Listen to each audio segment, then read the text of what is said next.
Hey, what's up, everybody? This is the Spaniard on the Moon once again with episode 2 of Let's Talk. So before I begin on this one, I really just wanted to take a moment to say thank you to everybody. The first Let's Talk episode was a huge success for the channel. I don't know if it was the topic, the subject, the thumbnail, the format. It outperformed even my wildest expectations. So I just want to say thank you to everybody who went in there, who liked or disliked the video, who commented on there. I know we got some really nice conversation going. I just really appreciate you. I really do, and I really hope that you do the same in this video. So remember that if you like what we're talking about or you want to engage in the discussion, hit that like button, go to the comment section. If you want to see some more content like this, maybe subscribe. I would really appreciate it. But with that being said, for those of you that don't know, Let's Talk is just a series of pretty informal, unscripted videos where I kind of bring up some sort of topic, whether it's a game, new console coming out, something of that sort, and I just kind of give you my take on it and hope for you guys to go in the comment section and give me your opinions as well, and we can have some really good and nice back and forth on whatever the topic might be. So in lieu of a review, which we will have I think here pretty soon, I think the next review is definitely going to be the 13 remake, which by the way is what I talked about on the first Let's Talk episode, which I'll leave the link in the description below if you guys want to take a look at that. But as that game clearly has not come out and definitely will be out on Tuesday, and I'll be the first one playing it, I can absolutely assure you of that. I wanted to talk a little bit about a game that I got my hands on here on October 29th. I've been playing it for the last few days, pretty much this whole last week, even with everything going on in the world. But that game is Watch Dogs Legion. Now in this video, I'm not necessarily going to approach it like I would do in a review, where I take a look at all the different components of the game and try to piece it all together, giving you a more comprehensive picture of what you should be expecting in the game. Rather here, I want to take a look just a few of the areas that as I've been playing the game, I've truly been putting a lot of thought on, and how they affect the game, how they improve it, how they maybe make it worse. So this isn't really going to be a review.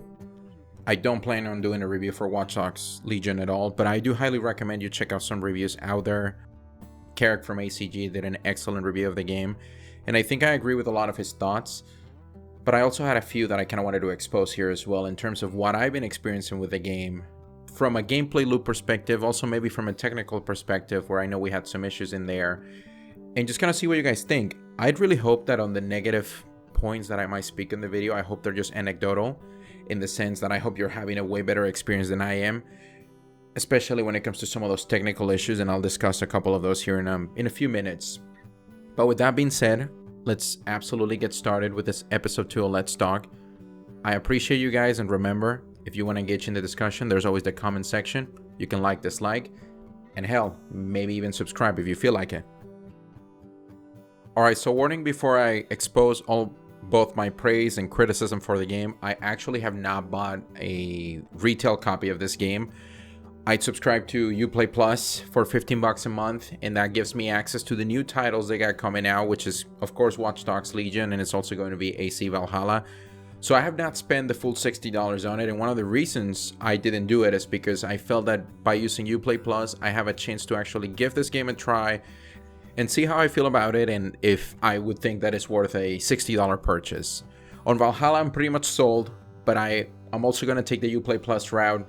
And I gotta say, the reason I'm going the Uplay Plus route is because it also gives you access to the Ultimate Editions of whichever of the new games you're picking up. So that is a great added feature in there. Honestly, it gives you access to some maybe additional DLC or some other things that you would not be getting otherwise in that $60 version. So I just wanted to say that beforehand, before I really start exposing what I like about the game and what I dislike about the game.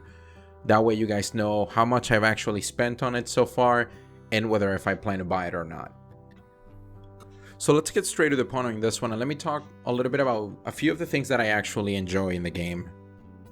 And then I'm going to transition to some of my criticisms of it.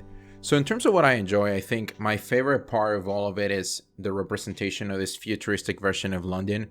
Now, before I get started on that, I've never been to London before, but I've heard from a couple of friends who are actually from London that it's a pretty faithful representation for what a futuristic version of the city could look like. So I felt that that was really cool. One thing that has been extremely fun and extremely challenging has been driving on the left. And I know this is going to sound ridiculous for those of you who are British, but it's tough, okay? Like, it was not easy, and it's really counterintuitive in my brain. You know, I keep thinking of how many times I crash in this video game because I'm in the opposite lane. And not because I want to be on the opposite lane, it's just because I keep thinking that I should be driving on the right. If that happens that many times in a video game where there's no ultimate consequence, you probably should not have me drive it in the city of London. So I'll probably just stick to Uber, Lyft, or a taxi when I go there. So another feature that I've been really enjoying, or at the very least the concept of it, is this new version of the recruitment system that Ubisoft has created. I guess we could call it their own version of a nemesis system, right? In terms of how it interacts with the world. One of the really cool things about it is how all these characters are somehow intertwined with each other. You could be helping someone and then turns out their sister or cousin or brother actually increases their affinity to DedSec and may want to join you. You may find circumstances in which you have two people who are actually enemies or rivals, and to recruit one, you kind of have to screw the other. It's very interesting at the very least on how all those little pieces interact with each other to help you build and create your team to your liking and for each of the missions that you may need. Now, with that being said, I do feel like this recruitment system comes at the expense of a few things in the game.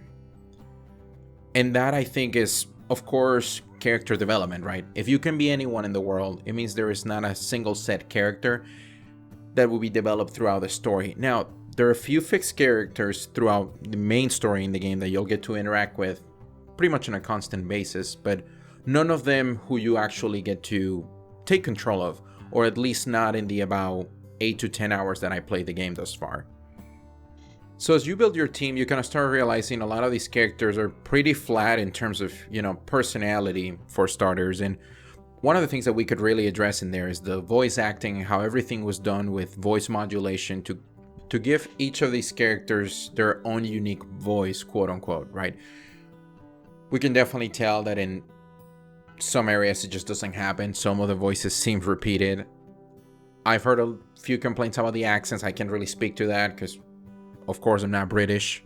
I think the name says it. And I never been in London either, so I'll leave that judgment for others to make. Another thing that I think gets a little bit overlooked because of the amount of time that has been spent in creating this recruitment system is the gameplay loop. For the first few hours, it's really fun. It's really enjoyable. It kind of gets in your face really in telling you, hey, this is the world that you live in. It's time to change it. Go do your missions. Go do your hacking. But the problem is after a few hours, that loop just keeps repeating itself consistently. And where my expectation is not really that I would get something, super innovating halfway through the game. I do feel like a lot of these missions are very repetitive, just changing the setting and the scenario. I also feel like the difficulty is not necessarily very high up there. I'm playing on, I think, the hardest difficulty in terms of the game, and I'm also doing the Iron Man mode where you cannot turn off permadeath in case of one of your characters dies. And I think so far I've only lost one of them.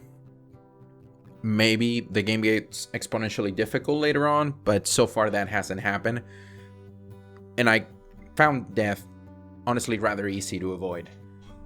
So yeah, this kind of recruitment concept and idea, it's really awesome at first in terms of what it allows you to do within the game, but then really as you start progressing through these missions, I don't feel a lot of difference in terms of the characters that I am using. I know some of them have very specific skills in terms of hacking, fighting, but I never felt like one of those gave me an edge on a mission. Maybe that is something I'm going to encounter down the line, and if I do end up changing my mind about this, I'll definitely record another episode of Let's Talk and I'll correct all my thoughts. But as of right now, I'm not feeling too enthusiastic about it. And the way I can tell that I am not super excited about the game is because I can only play for about an hour until I really just gotta drop it because I'm not feeling it anymore. Now, there's one more area that I wanted to discuss before we wrap all of this up, and I definitely start having a conversation with you guys about your thoughts on the game and what your experiences has been with it. And that is the technical performance. In terms of some of these bugs and crashes that I've experienced, they can get kind of ridiculous. I understand that in the world that we live in, every game gets a day one patch, but I also feel that we have the right to demand a little bit more, at least in terms of that first product that we get handed to us. Because I think actually in terms of Watch Dogs Legion, we did not see the actual patch until a couple days later that fixed some of these issues, and it hasn't fixed all of them. There's been a lot of problems in terms of crashes, random bugs, getting stuck in certain areas. Sometimes even in the main menu, I am not able to close out the game, or it will take about 5 minutes to actually close. So I think overall there's some technical aspects of the game that should definitely be addressed in future patch, and I hope really Ubisoft is paying attention to these things. I would love to say these experiences are anecdotal, but I've actually been hearing from a lot of people, both on Twitter and a few of my friends that have been having issues with the game in that aspect. So these are just a few things that I hope we really see fixed in future patches, because I think they can definitely enhance the overall experience. One of the things that I really did love in terms of new technical things that we saw in this game was ray tracing.